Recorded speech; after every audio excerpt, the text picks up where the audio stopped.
नमस्कार। आज से मैं आगरा से कवि, कलाकार, स्वतंत्र पत्रकार और मोटिवेशनल स्पीकर मुकेश अग्रवाल आपके समक्ष एक कॉमेडी का वीडियो शेयर कर रहा हूँ। ये कॉमेडी शो है और मैं आज के हालात जो देख रहा हूँ वो एक तरीके से कॉमेडियन कैसे हालात हो गए, हास्य कैसे होते जा रहे हैं, इसीलिए मुझे एक कॉमेडी सूझी। पहले हम अपने द्वारा चुने हुए प्रतिनिधियों से सरकारें चलाते थे, आज इंजनों से सरकार चलती है। राज्य में एक इंजन से सरकार नहीं चलती, अब उसमें केंद्र का भी इंजन लगाना पड़ता है। डबल इंजन की सरकारें चलती हैं। ये एक नए शब्द गढ़े जा रहे हैं कि इंजनों से सरकारें चलाई जा रही हैं। हर राज्य में कमल की जहाँ भी सरकारें हैं वहाँ पे इंजनों से ही सरकारें चल रही हैं। वहाँ आदमी नहीं चला रहे, वहाँ इंजन चला रहे हैं। तो फिर हमने आदमियों को क्यों चुना? इसका मतलब लोकतंत्र बेकार है। इंजन ही चलाएंगे सब काम। ये तो रेलगाड़ियों के इंजन हो गए या मोटरों के इंजन हो गए। ये एक हास्य का विषय है। आप इस पर विचार कीजिएगा कि मैं क्या कहना चाहता हूँ कि इंजन शब्द का प्रयोग ये मीडिया कर रहा है, वो तो किसके उस पर कर रहा है। दूसरी चीज़, मैं एक नई बात कह रहा था कि हमारे देश में 14 के बाद अब गहन पुनर्निरीक्षण मतदाता सूची बनाई जा रही है। उसमें मतदाता सूची में से नाम काटे जा रहे हैं। इसका मतलब 2014 के बाद जितने भी चुनाव हुए वो सब अवैध थे, उसमें फर्जी मतदान हुआ, या वो सारी की सारी सरकारें ही अवैध थी। यानी कि सरकार को इससे पहले कभी होश नहीं आया कि वो इनको चीज़ों को देखती कि कितने घुसपैठी हैं, कितने इसमें नकली नाम हैं। अभी अचानक बिहार के चुनावों पे क्यों आया? ये सबसे बड़ा सवाल है जिस पे सुप्रीम कोर्ट ने भी अपना बात कही थी कि सरकार ऐसे कर रही है तो सवाल तो उठेंगे। बिहार के अंदर करीबन 65-70 के आसपास लोगों के नाम कट गए। अब वहाँ के परिणाम क्या होंगे ये तो ऊपर वाला जाने, लेकिन अचानक ऐसा क्या हुआ? इसका मतलब ये अब तक की सरकारें जितनी भी बनी राज्यों में वो सब अवैध थी, क्योंकि जो घुसपैठिए अब तक जो है या नकली मतदाता जो है वोट डालते हैं। दूसरा सवाल ये है कि जिन लोगों का मतदाता सूची में नाम नहीं है उन लोगों के आधार कैसे बन गए? कुछ लोगों के कई आधार हैं, कुछ लोगों के कई आपके आयकर पैन कार्ड हैं। तो ऐसा कैसे बन सकता है? ये मतदाता सूची में ही आदमी नहीं है तो उसका आधार कैसे बने? बिना आधार के कोई काम नहीं हो। आज पूरा देश मोबाइल पे चल रहा है। अगर कल को मोबाइल ना होगा, कल को जो है इंटरनेट ख़त्म हो जाएगा या हेल्डअप हो गया या कोरोना की तरह इस पर वायरस डाल दिया तो क्या हमारी अर्थव्यवस्था बैठ जाएगी? आज बैंक में जाओ तब खाता या एफडी का पेमेंट तब होता है या आपका खाता खुलता है जब आपके पास मोबाइल नंबर होता है, वो आधार से जुड़ा होता है। उसके बिना ना तो आपकी एफडी बन सकती है, ना पुरानी एफडी का पेमेंट हो सकता है। तो ये अनिवार्यता क्यों है? एक बात और मैं कहना चाहता हूँ कि सरकार ने जीएसटी हटाया लेकिन इसका रिजल्ट कहीं भी दिखाई नहीं दे रहा। सरकार ने 5% और 18% दो स्लैब बताती है, लेकिन एक तीसरा स्लैब भी है जो 40% का है, जो 12 को समाप्त करके और 28 को समाप्त करके 40% का बनाया गया है। वो लग्जरी आइटम पे है। कौन से लग्जरी आइटम है जिन पर 40% का जीएसटी लग रहा है? ये अक्सर जनता को नहीं मालूम है।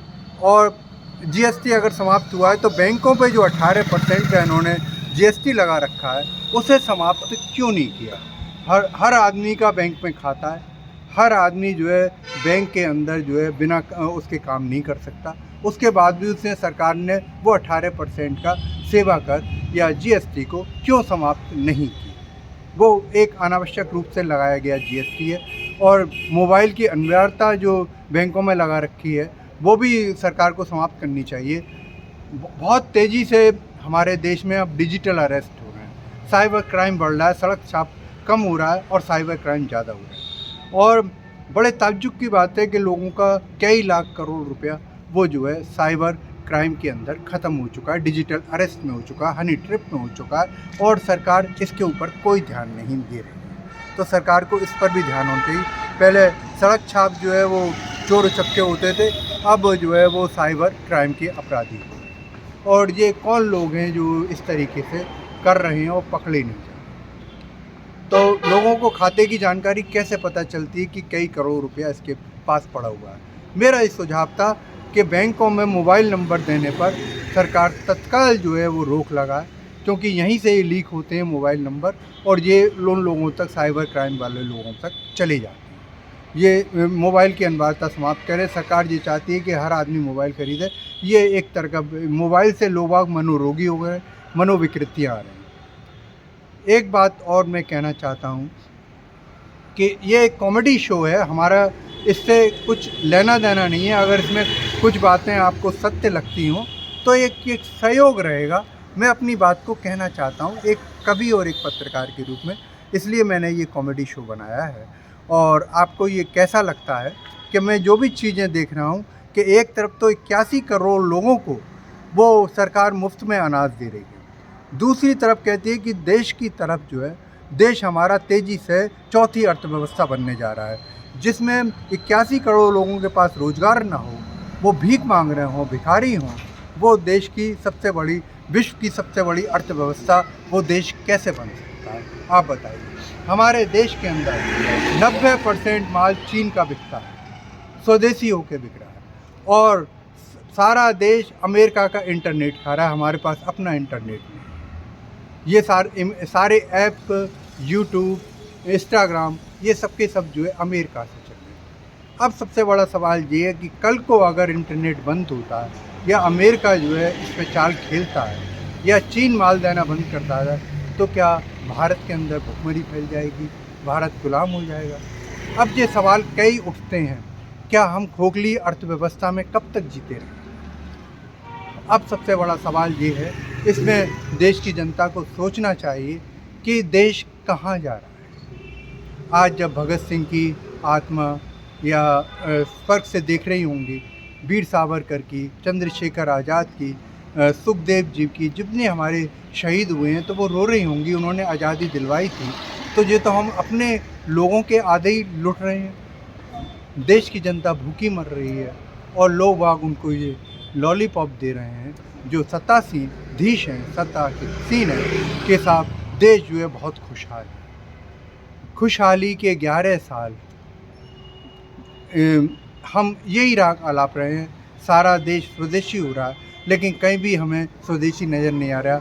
हर नेता जो है एप्पल का मोबाइल लेके घूम रहा है। एप्पल हमारा जो है स्वदेशी तो है नहीं, तो फिर वीवो का मोबाइल लेके घूम रहा है, तो ये तो स्वदेशी है नहीं। सारी की सारी चीज़ें जो है वो चाइना से चलनी और एप्पल जो है वो अमेरिका। तो इन चीज़ों पर सरकार को ध्यान देना चाहिए। मैं आपको मेरा ये वीडियो कैसा लगा, मैं अगली कड़ी में आपसे फिर बात करूँगा। तब तक के लिए मुझे इजाज़त दीजिए और इस वीडियो को अधिक से अधिक लोगों तक आप शेयर कीजिएगा, पहुँचाइएगा। धन्यवाद।